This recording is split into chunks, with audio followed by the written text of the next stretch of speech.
right, shalom, shalom. Back with another lesson through the spirit and power of Yahweh Shem Yahushai. I want to start off by giving all praise, honor, and glory to Yahweh by Shem Yahushai, by Shem Rakah HaKodash. Double honor to the apostle Nelson Great Millstone. Peace and blessing to you brothers pushing this truth throughout the four winds. So today, briefly, I'm going to speak on getting a spiritual workout on your faith. A spiritual workout on your faith. I'm a fitness influencer, whatever, workout, training. And you have to do this. Your faith has to be worked out as well. It's things you're going to go through that makes it tough. It makes you tough. It builds you up. You get experience and lessons from those situations. Ultimately, you can do nothing without faith. I mean, absolutely nothing. I've heard other groups saying faith-based Israelites. When you think about it, keeping those laws, you have to do what? You got to believe, first of all, and you got to have faith in what you believe in. And if you don't have faith in what you believe in, then you're basically just wasting your time. You have to have faith. Faith is the key thing. Anything you do is going to be led by you first believing in it. Most people don't understand that. Like, you have to really be in a place of the belief system, and I mean, it's crazy to hear people put faith to the back burner. You can't put faith to the back burner. I was talking to this, I was in the gym and I saw this guy with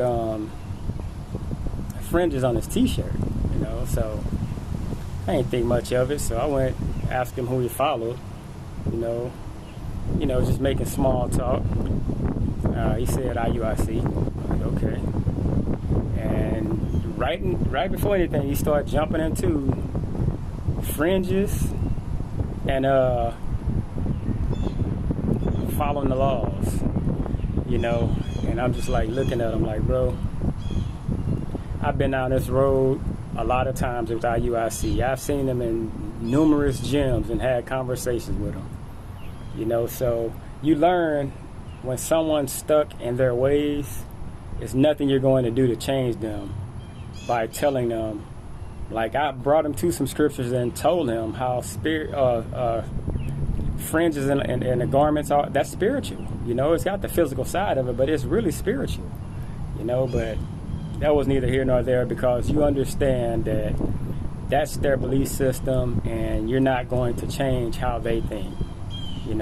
But I was trying to, just give it to him like, bro, your faith is everything. How did you first come to the knowledge of believing in who you believe in? I know y'all don't use the name Yahweh by Shem Yahushai. How did you, it was faith. You had to believe it first before you put those fringes on your t-shirt, But I'm Salakia for ranting. This is Revelation 12:12. It says, "Therefore rejoice, ye heavens, and ye that dwell in them. Woe to the inhabitants of the earth, and the seal, for the devil is come unto you, having great wrath, because he knoweth that he hath but a short time." So him knowing that his time is short, what's going to take place? You got to be proven. Was not everyone else? Everyone else had to be proven. You have to be proven. Why do you think a lot of the prophets and a lot of the men of Yahweh Shem Yahushai, they tried to flee from being like, look at Jonah. Jonah ran. He knew what came with being a prophet of Yahweh Shem Yahushai. You know what I'm saying? So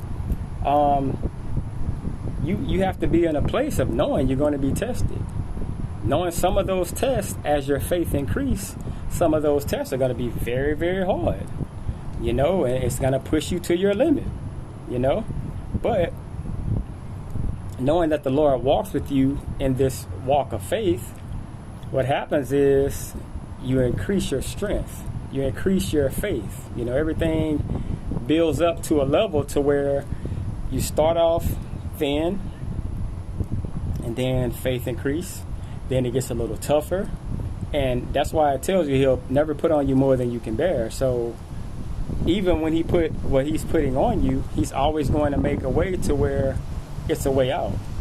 So understanding that, knowing that the walk is temporary, you know, the walk is temporary, everything is temporary. So you can't put too much stock in believing that this is going to be forever and this is how it is. You know, you got to understand, like, it's just temporary, but you have to hold on. You have to understand that the battle is being fought for you. You know, it's just in these chambers of darkness that we see and feel what the energy of this world has put off for us to feel. You know, when something happens, the first thing we do is think in a mind frame of sympathy, woe is me, you know, and we can't be that way, you know. This is Romans 8:30. Moreover, whom he did predestine, them he also called. And whom he called, them he also justified. And whom he justified, him also glorified. So this process of everything has phases. Okay? 31. What shall we then say to these things? If the Most High be for us, who can be against us? So he's asking you, if he set it up for you to go through these things, knowing you're going to come out on the winning side, who can be against you? If I set you up to walk this way, who can be against you? Who can come against you and stand against what I had set up? You know, the faith that I'm going to put on you, that's going to be built up, no one can take away that's built up by me. Okay? It says, he that spared not his own son, he that spared not his own son, but believed him, delivered him up for us all. How shall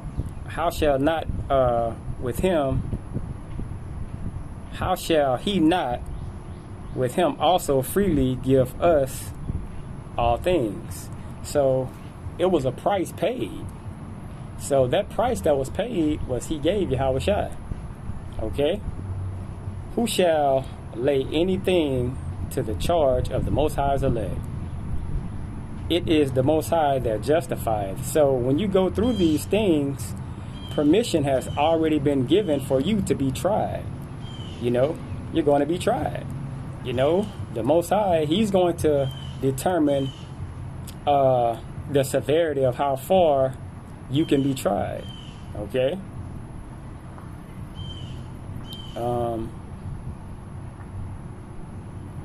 Who is he that condemneth? It is Hamashiach that died, yea, rather, that is risen again.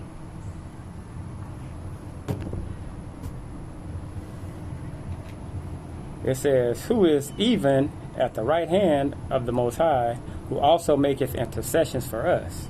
So, being that Yahawashi was here, and he had to basically go through this same thing, even worse, but dying for it, you know, for us. So by him going through these things, he's making intercessions on when brothers pray. You know, when you pray and you feel a certain way and you shed tears in situations, what happens is the Lord, he understands that, you know, and he makes intercessions for you, you know. So it's not going to be more than you can handle, but you're going to feel the sting. All right. It says, who shall separate us from the love of Hamashiach? Shall tribulation, or distress, or persecution, or famine, or nakedness, or peril, or sword? As it is written, for thy sake we are killed all the day long. we are accounted as sheep for the slaughter.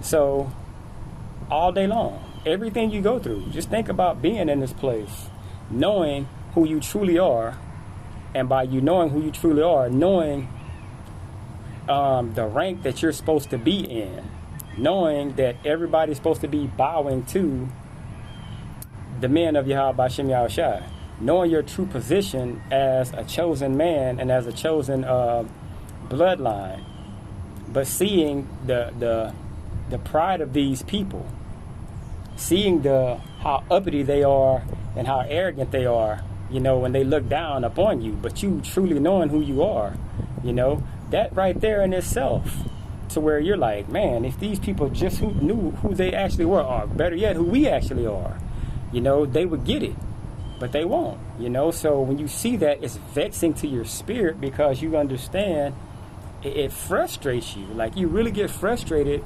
knowing when all righteousness is happening, these people are going to be peons. Okay? So it says we're accounted as sheep to the slaughter. Like, if you think about a sheep, they're very docile. And not only are they docile, but they have no defense mechanism. Just think. What are they known for? They're not known for, like, being aggressive and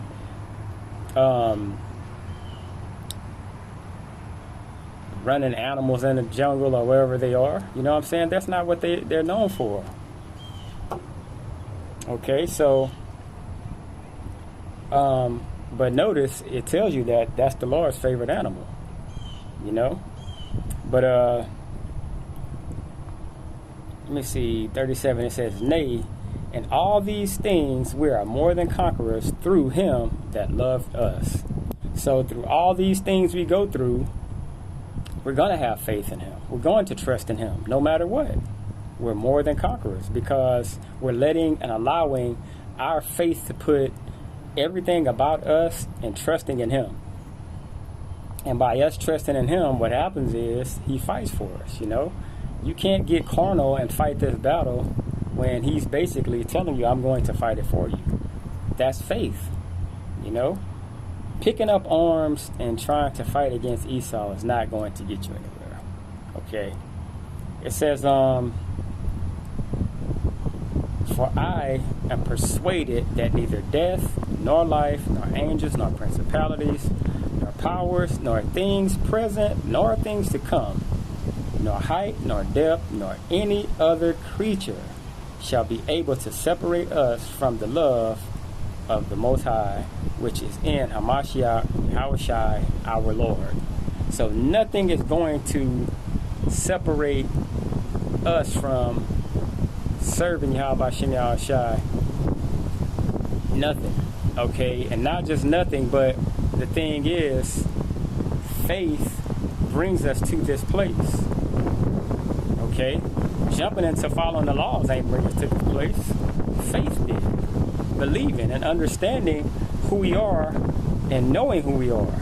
That all stems from faith. So your faith has to be in trusting Yahweh Shem Yahushai when things don't look so promising. It's a lot of times they're not going to look promising, but you got to keep on pushing and believing in the Lord and that he's going to get through that situation. Okay, with that I want to say shalom.